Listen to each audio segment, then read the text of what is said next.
The story of the pirate priest is a Japanese story. It is not very well known even in Japan. Once upon a time, there was a priest who lived in a mountain temple in a certain village. One day, a traveler visited the temple and asked the priest if he could stay the night. Yes, please, if you would like. I'm sure you have had some memorable experiences during your long journey.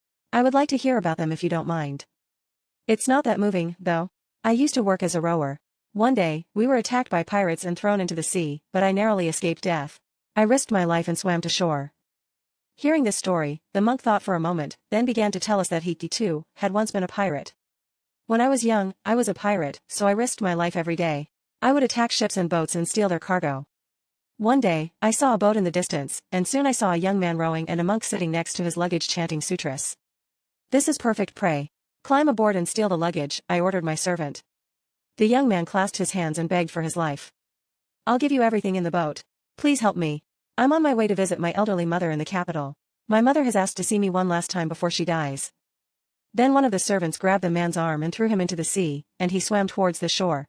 Meanwhile, Osho continued chanting sutras on the boat with his eyes closed, as if nothing had happened, so I picked him up and threw him into the sea. I thought he would drown immediately, but to my surprise, I could hear the sound of sutras mingling with the sound of the waves.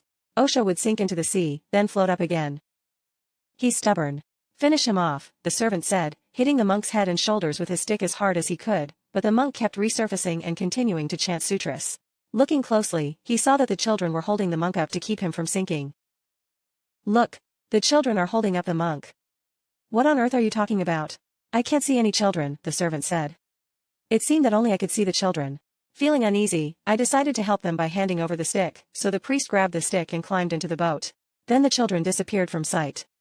Are you finishing your journey and returning to the temple in the capital? I asked, to which he replied.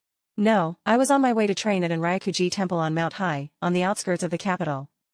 By the way, who were those children you were holding in the water just a moment ago? I asked, to which she replied, I've never met children like them before. Then why did you keep chanting sutras while you were in the ocean? I asked, to which she replied, even if I were to drown, I wouldn't be afraid of dying. Sutras are far more precious than life itself, so I kept chanting. When I was chanting sutras in the water, I actually felt like my body had become lighter. I felt happy even though I was facing death. This must be Buddha's protection, the priest said, and I was moved by his words. Are you still planning to go to Enryakuji Temple? If so, I'll take you. No, I've changed my mind. I'm going back to the temple in the countryside. In that case, I'll take you to the temple. By the way, who do you think those children are? The priest thought deeply, then said this. Ever since I was 7 years old, I have chanted sutras whenever and wherever I was.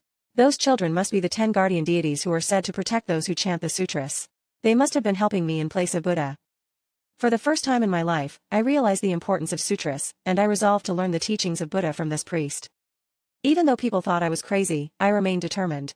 I shaved my head to become a monk and accompanied the priest all the way to his temple. I chanted sutras and atoned for my past sins. With this, the former pirate priest smiled at the traveler. The end.